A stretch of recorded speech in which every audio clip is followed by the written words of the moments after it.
بزرگ شدم پدرم، دوتا برادرام و خودم گوشامون هممون شکسته. یعنی چی؟ صورتمون به کشتی خورده. خانومامونو عاشقانه میتونیم دوست داشته باشیم. چه ربطی داره؟ خدا شاهده با اصلا از حرفاش هیچی نمیفهمم، هیچی.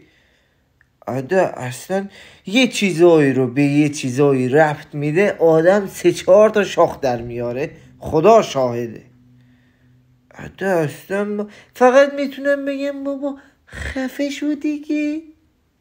من چون فایترم گوشم شکسته، چون گوشم شکسته زنمو میتونم بیشتر دوست داشته باشم، چون 20 ساله ننمو ندیدم به خاطر اینکه 10 ساله ندیدم، چون 10 ساله که ندیدم 5 ساله ترکیه هم، چون 5 ساله ترکیه هم یه دونه استودیو دارم 1.5 پولشه، چون 1.5 بهش پول دادم پس تتوهام زیاد. بابا بس کن دیگه.